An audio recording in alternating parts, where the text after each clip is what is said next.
नमस्कार, बहुत स्वागत है आपका। मृत्यु जो कि जीवन का सबसे बड़ा सच है, जिसे कोई भी टाल नहीं सकता। और जो ये पृथ्वी है, ये मृत्यु लोक है और इसमें जो आया है उसे एक न एक दिन इस शरीर को छोड़कर परमात्मा के पास जाना ही पड़ता है।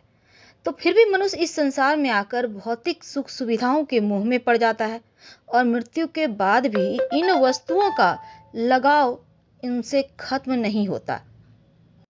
अक्सर आपने सुना होगा, वैसे आपने भी सपनों में देखा होगा कि मरे हुए रिश्तेदार या दोस्त या कोई भी सपने में आते रहते हैं।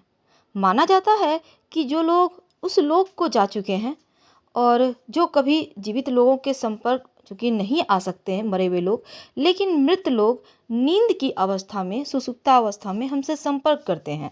और जब हमारी ज़्यादातर इंद्रियां निष्क्रिय होती है, तब चूँकि देखिए अक्सर कुछ स्मृतियों के कारण भी मरे हुए लोग हमारे सपने में आते हैं और मृत लोगों का सपने में आना हमारे दुख या पश्चाताप की भावनाओं को अभिव्यक्त भी करता है। अब देखिए आध्यात्मिक कारणों से भी मरा हुआ इंसान हमारे सपने में आता है। कुछ लोगों की मौत समय से पहले हो जाती है और वे अपने जीवन की इच्छाओं को पूरा कर पाने में असमर्थ हो जाते हैं और फिर वे सपने में आकर हमसे मदद की अपेक्षा करते हैं। तो देखिए मरे हुए लोगों का सपनों में आना कैसा होता है, क्योंकि कई बार आपने देखा होगा सपने लाख आप प्रयास कर लो पर याद ही नहीं आएगा। अब देखिए कौन आते हैं सपने में, ये भी सवाल है। जो लोग बहुत ज़्यादा बूढ़े हो जाते हैं या फिर वे किसी बीमारी का शिकार होते हैं तो मृत्यु के लिए तैयार होते हैं। और ऐसा होना चूंकि प्रकृति का नियम है, तो जिन लोगों की मौत और प्राकृतिक रूप से होती है, मर्डर, एक्सीडेंट, आसानी से मुक्ति नहीं मिलती, इसलिए ऐसे लोग ज़्यादा भटकते हैं।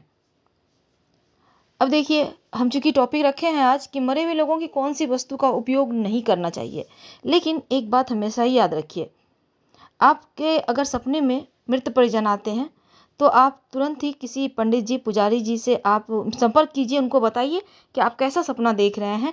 फिर आप धार्मिक कर्मकांड से जुड़े व्यक्ति से संपर्क कर सकते हैं, कीजिए और उनकी मदद कीजिए कि उनको आखिर वो क्या कहना चाहते हैं। ज़्यादातर मृत लोगों का सपने में आना आम बात है और कई बार होता आप याद करते हैं बार बार, तो ऐसे लोग सपने में आते हैं। तो चलिए आज जानते हैं कि मृत लोगों की वो कौन सी वस्तु है जो भूल कर भी इस्तेमाल नहीं करना चाहिए, वरना वो होते हैं नाराज और फिर जीवन में होती है अशुभ घटनाएं। तो मृत्यु के बाद भी इन वस्तुओं के प्रति चूंकि लगाव होता है, कभी कभी तो उसका अपनी चीज़ों के प्रति बहुत ज़्यादा मोह होता है कि वो मृत्यु के बाद भी पृथ्वी पर भ्रमण ही करते रहता है। कई बार अपनों से मोह होता है। लेकिन क्या आपको पता है, कोई भी व्यक्ति कुछ ऐसी चीज़ें हैं जो वो धारण करता है, तो उनके जाने के बाद किसी को भी धारण नहीं करना चाहिए, खासकर उस घर के लोगों को। तो वो कौन सी वस्तु है उसके बारे में आपको हम विस्तार से बताएंगे। और दूसरी बात, गरुड़ पुराण ये कहता है कि मृत व्यक्ति की कुछ ऐसी 3 चीज़ें हैं जिनका भूलकर भी मनुष्य को इस्तेमाल नहीं करना चाहिए। तो जानते हैं कि आखिर हमारा गरुड़ पुराण क्या कहता है। सबसे पहली उसमें चीज़ आती है और वो है घड़ी। कपड़े गहने की तरह घड़ी एक ऐसी चीज़ है जो लोग पहनते ही हैं। और कई बार होता है कि मृतक की घड़ी आप पहन लेते हैं। क्या आपको पता है, कोई भी व्यक्ति खासकर अगर उस चीज़ को पहनकर चला गया हो परमात्मा की शरण में, यानी उसकी मृत्यु हो जाती है, जिस चीज़ को उसने धारण की है, खासकर घड़ी, तो उस घड़ी को, क्योंकि वो व्यक्ति मृत व्यक्ति के ऊर्जा का स्रोत है घड़ी भी, और घड़ी व्यक्ति के साथ जीवन भर जुड़ा रहता है और उसके समय का निर्धारण करता है।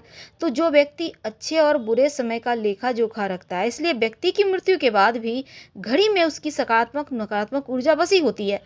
तो ऐसे व्यक्ति, मृत व्यक्ति की घड़ी को जो भी व्यक्ति पहनता है, इन ऊर्जाओं का नकारात्मक प्रभाव उस पर निश्चित तौर पर पड़ता है और वो मृत परिजन व्यक्ति के सपनों में बार बार आकर उसको कष्ट भी दे सकते हैं।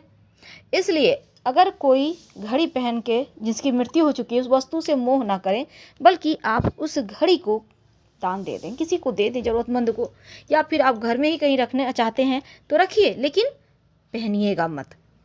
दूसरी चीज़ है गहने। अब गहनों से प्रेम ही होता है। बहुत सारे लोग, अब पुरुष भी हैं तो अंगूठी पहनते हैं, कड़ा पहनते हैं, गले में चैन पहनते हैं, बहुत सारी चीज़ें आजकल मार्केट में है, तो महिलाएं भी पहनती है। तो मान्यता है कि मृतक व्यक्ति अगर उन चीज़ों को पहन के परमात्मा के पास चला जाता है, यानी कोई भी आभूषण, वैसे तो अन्य भी आभूषण उसके पास होते हैं घर में, तो उन चीज़ों को भी आप धारण ना करें तो उत्तम है। क्योंकि गरुड़ पुराण में कहा गया है किसी भी मनुष्य को अपने मृत परिजन और मृत स्त्री के आभूषण का कभी भी इस्तेमाल नहीं करना चाहिए। और स्त्रियों को उनके आभूषणों और गहनों से चूंकि बहुत लगाव होता है, तो मृत्यु के बाद भी इन वस्तुओं के प्रति लगाव कम नहीं होता। लेकिन अगर वो जीते जी आपको कोई गहना दे चुका है तो उससे उसका मोह खत्म हो जाता है, यानी वो चीज़ें तो आपकी है। लेकिन गरुड़ पुराण ये भी कहता है कि जिस कारण से शारीरिक और मानसिक परेशानियां आ सकती है, क्योंकि मृत परिजन की ऊर्जा उस व्यक्ति के साथ, उस गहने के साथ जुड़ जाती है। आप इन गहनों को घर में संभाल कर रख सकते हैं या फिर इन गहनों को नए तरीके से बनवा कर आप पहनिए, लेकिन उसी अवस्था में इन गहनों को नहीं पहनना चाहिए। लेकिन अगर आप मरने के पहले आपको भेंट कर दिए हैं तो आप जरूर पहने, क्योंकि उनमें आशीर्वाद छिपा है। और अगर मृत परिजन ने गहनों को संभाल कर रखा है या फिर पहने हुए वो चले जाते हैं, तो इन गहनों को भूल कर भी पहनने की गलती ना करें। अब देखिए अगली वस्तु है कपड़े। गरुड़ पुराण कहता है कि किसी भी व्यक्ति को मृत व्यक्ति के वस्त्र का प्रयोग नहीं करना चाहिए भूल कर भी। और अगर आप मरे हुए व्यक्ति के वस्त्र पहनते हैं तो उनकी आत्मा आपके शरीर के साथ जुड़ जाती है, जो मृत व्यक्ति की यादें आपको आने लगती है। तो ऐसे में उनके कपड़ों का इस्तेमाल ना करें, नहीं तो शारीरिक मानसिक कष्ट ये कपड़े आपको देने लगते हैं। उस व्यक्ति को बार बार अपने मृत परिजन के ऊर्जा का आभास होने लगता है, और ये सच है। तो गरुड़ पुराण में कहा गया है कि मृतक व्यक्ति के कपड़ों को भी इस्तेमाल नहीं करना चाहिए, खासकर जिस कपड़े से उनको ज़्यादा मोह है। आप उनको किसी अगर रखना चाहते हैं, जैसे कि कोट, कहते हैं नाना का कोट अगर नाती धारण करे तो तरक्की ज़्यादा होती है। तो बच्चों को आप उनके कोट पहना सकते हैं, क्योंकि एक न एक दिन तो जरूर पहनाइए, क्योंकि तरक्की के सवाल है। तो नाना का आशीर्वाद नातियों को, पोतों को दादा का आशीर्वाद जरूर मिलता है। अब देखिए तो आप वस्त्र को आप किसी को भेंट भी दे सकते हैं, तो आपके लिए अच्छा रहेगा। और अगली वस्तु है रत्न। रत्न यानी आप जो ग्रहों को शांत करने के लिए अंगूठी पहनते हैं ना, वो रत्न। तो अगर किसी व्यक्ति की मृत्यु रत्न पहने हुए हो जाता है, अब कई बार होता है रत्न तो बड़े महंगे हैं, खोल के उतार के रख लेते हैं, किसी को इन चीज़ों की ज़रूरत पड़ सकती है, तो ऐसा आप समझते हैं।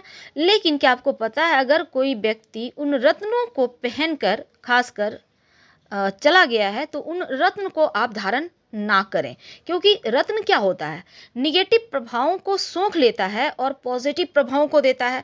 तो उस व्यक्ति के नकारात्मक प्रभावों को वो सोख चुका है, इसीलिए किसी दूसरे का भी रत्न नहीं धारण करना चाहिए अगर उसने पहना है तो। और खासकर मृतक व्यक्ति का रत्न भूल कर भी धारण ना करें, चाहे वो कितना भी कीमती हो। अब उसको बेच सकते हैं, कोई दिक्कत नहीं है। और दूसरी है, अब जैसे कई बार होता है सोना है, क्या करें, जैसा कि हमने आपको पहले भी बताया, आप गलवा कर नया गहना बनवा सकते हैं, कोई दिक्कत नहीं है। तो इन बातों का अगर आप ध्यान रखते हैं तो चीज़ें आपके पक्ष में आती है। फिलहाल आपसे विदा लेते हैं। जानकारी अच्छी लगे तब लाइक कर सब्सक्राइब करें, अपनों से शेयर करें और कमेंट में हर हर महादेव जरूर लिखिएगा। धन्यवाद।